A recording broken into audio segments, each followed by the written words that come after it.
For 75 years, one company has dominated baseball cards, but it wasn't always that way.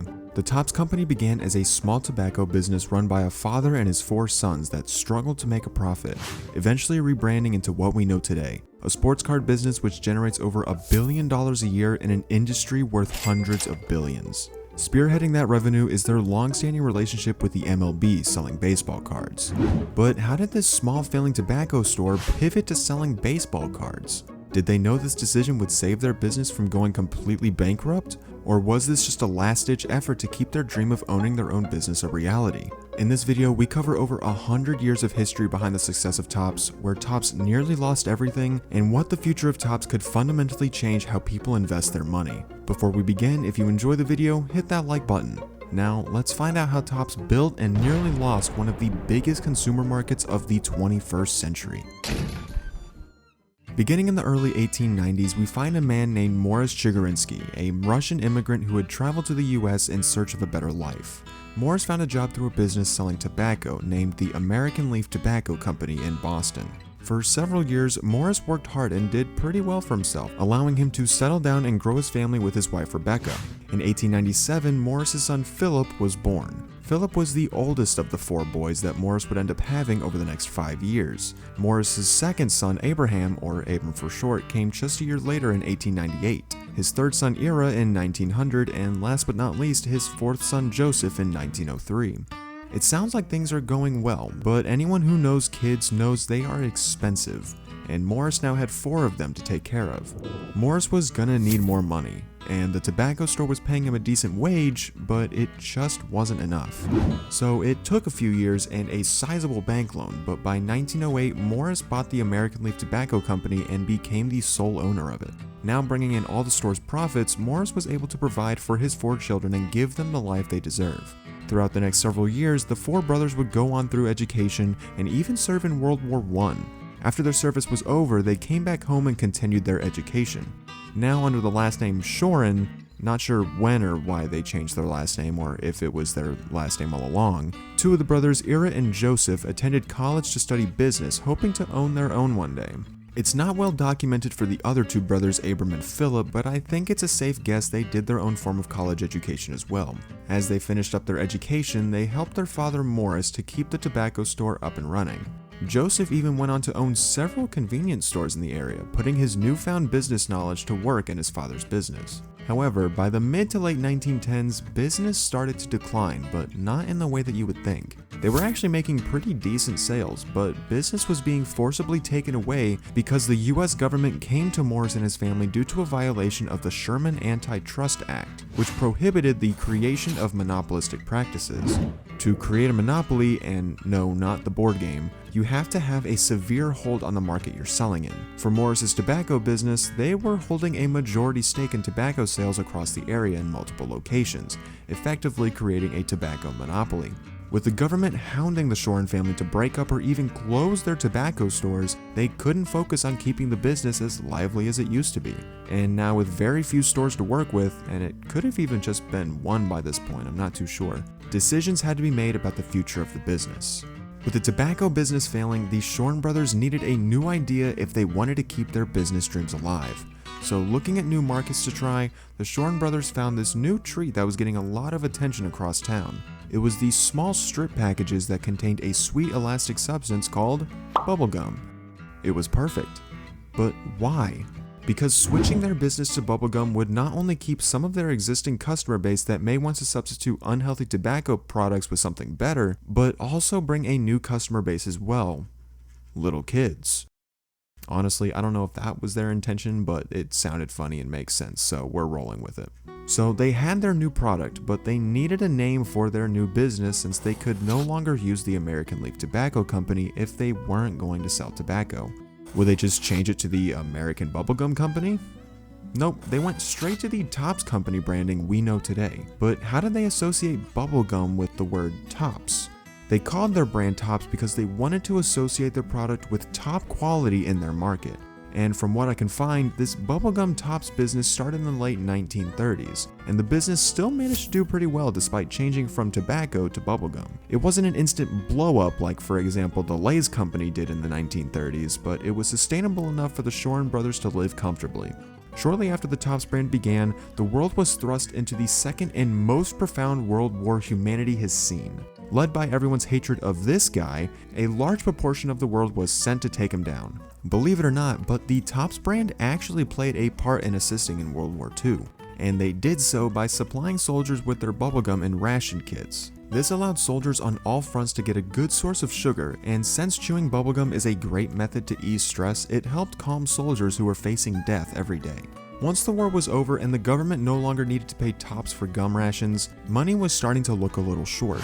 The business was still selling and it was doing alright, but that extra income Tops was making from the government was definitely being missed. The Shoren brothers started to brainstorm how they could get more sales, and no, they were not plotting on starting another world war to get another government contract. They did notice though that other confectionery brands were bundling their products with other goods. A great example that caught Tops' attention was the Bowman Gum Company. Bowman was a company that sold bubblegum as well, but they were bundling theirs with baseball cards. Tops noticed Bowman's sales numbers and decided to hop on the bandwagon, packaging their gum with comics. Yeah, you thought I was going to say baseball cards, huh?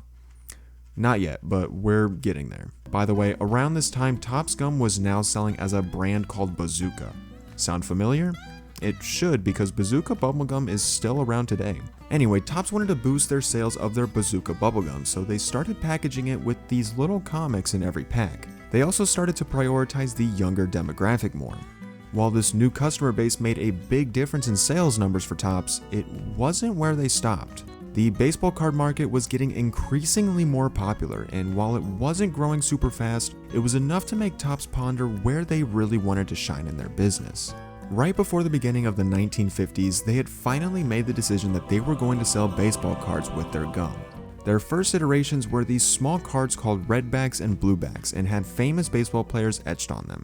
Each pack contained 2 cards, but what's interesting here is that the cards weren't separated in the packs. What I mean by that is the cards were attached together and could easily be pulled apart by these little separation points. This was probably for ease of production, but for you collectors out there that like condition, these cards were at high risk of getting damaged because of this feature. Sorry, that was a little off topic, but I did think that was interesting. This move did extremely well for Tops, and seeing this potential, they decided to go all in. We arrive in 1952 to talk about what is considered the most sought after cards of any set that Tops has released in history.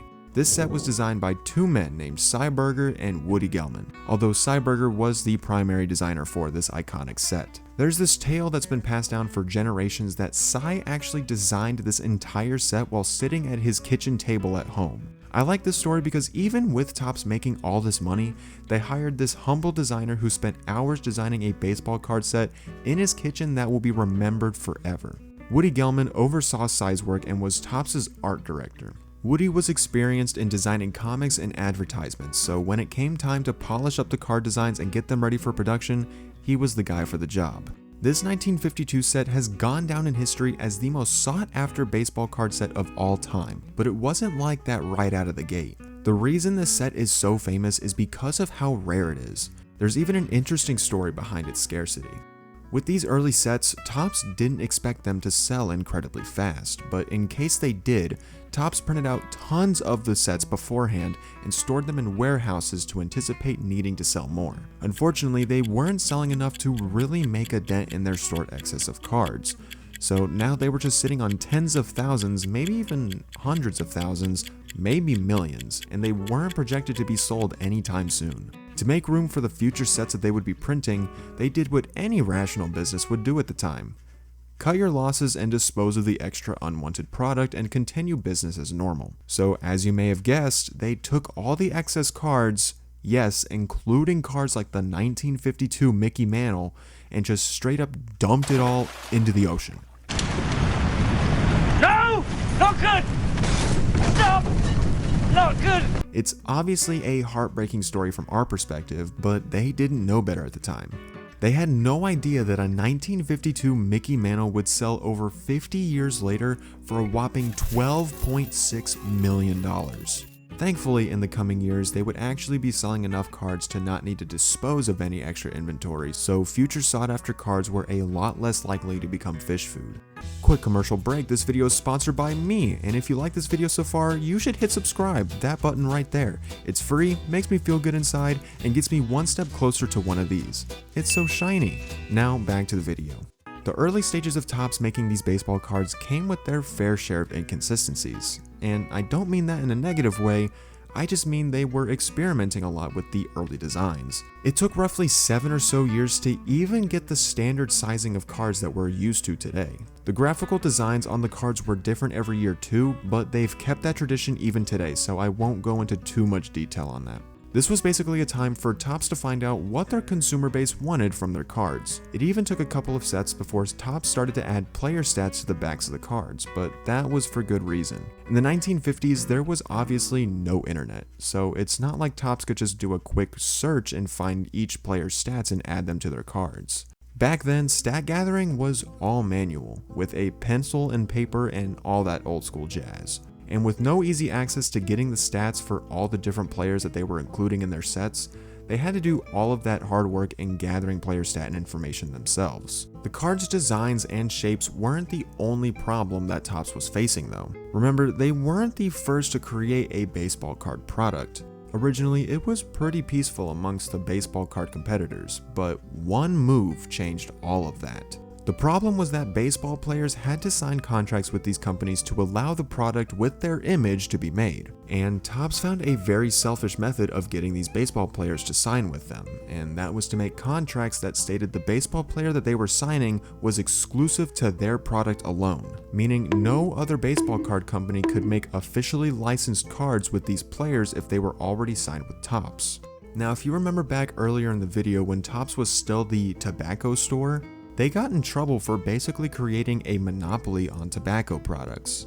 And now they were doing the exact same thing by exclusively signing a majority of baseball players to their products. And in 1956, Topps bought out a sizable piece of the competition when they acquired the Bowman Company. They straight up bought the Bowman Company and put it under their ownership. And get this, Bowman didn't just start producing baseball cards under Topps right away. Topps just shut them down completely, eliminating any hold Bowman had on the card market. This agreeably made competitors very angry, but no one really did anything about it for years. It wasn't until the 1970s that other baseball card companies had had enough. Fleer, who was another competitor at the time, was incredibly frustrated with Topps, and in an effort to shut down any further consumption of the market, they attempted to sue Topps over the exclusive player contracts and claimed it was unethical to gatekeep officially licensed product. This attempt was successful, and Topps had to break up some of their exclusivity to avoid another monopoly situation. Hopefully, Topps considered themselves really lucky in this situation because this whole case could have been a lot worse. Imagine if what happened to the original tobacco store happened to Topps in this case, and they were forced to severely cut down their hold on the market. It's possible they wouldn't even be as big as they are now, and potentially not even exist anymore today. The news that Topps wasn't allowed to hold a majority stake in signing players to their product had tons of companies start to take their own piece of the pie and sign players to their card products. This made way for companies like Donruss, Upper Deck, and of course Fleer to make their own successful baseball card products. After this case settled, however, Topps was still known in the public eye to be the main company to buy baseball cards from, simply because of their popularity gained through the past several years and the long-standing belief in quality in their brand. But how did Topps manage to stay on top with all of these different companies taking a piece of their pie? Well, it was definitely hard, and they didn't stay at the top without running into some issues. After this case of exclusive contract restrictions was settled, there was a surprisingly large demand for baseball cards amongst the general public. With the rise of some insanely good baseball players at the time, everyone started to really crave baseball cards. Every single company saw this demand all at the same time, and with each one trying to keep their stake in the market, they each tried to get their product in front of as many eyes as they could. But there comes a problem when every baseball card company starts printing tons of baseball cards all at once. There starts to be an imbalance, or I suppose a lack of imbalance, in the supply and demand of baseball cards. It really started to take effect around 1986, when these companies were reported to have printed over 1 billion cards each for each of their sets. Baseball was popular for sure, but there definitely weren't enough fans to justify this massive print run. This made a lot of the cards from 1986 to around 1994 basically worthless in the consumer's eyes, which is where the junk wax era gets its name. After that huge mistake, all the companies pulled back on their print run sizes and focused a lot more on quality. This is when we start to see the kinds of cards that collectors love today, like the serialized cards that are numbered to a certain number of cards printed, including cards that are only printed to just one of one, cards that have player memorabilia inserted inside the card, and rare inserts that are not exactly serialized, but are also limited to a very small print run, making them highly collectible. This boosted the popularity of collecting baseball cards tenfold because it ensured that collectors had the chance to find something that very few people in the world, or no one, would have. This trend can also be found across multiple card companies, but Topps is considered the creme de la creme in collecting these rare cards. This has unfortunately brought on a bunch of people into what is called the hobby who aren't exactly in it for the collecting aspect, but for the financial gains they can receive if they hit a super rare card and sell it. This can be a video on its own, but these people have genuinely ruined the fun for a lot of casual collectors. There are also a lot of big money players who have entered the hobby recently due to the investability of these card products. Mr. Wonderful himself from Shark Tank has recently come into the game with the most expensive card sale in history. Although this was with a basketball card, it still brought a lot of attention to the card collecting space as a whole. It's safe to say that Topps is only just now realizing their full potential, and in the next several years, more and more incredible slices of MLB history will be made into highly collectible cards that will be put to chance on who's going to be the lucky finder. Thanks for watching. Before you go, let me know in the comments what you would like to see a video of next. I have plenty of ideas to last me through 2026, but if you do happen to come up with something more interesting, I would love to bring it to life. Don't forget to subscribe on your way out, and we'll catch y'all in about a month or so.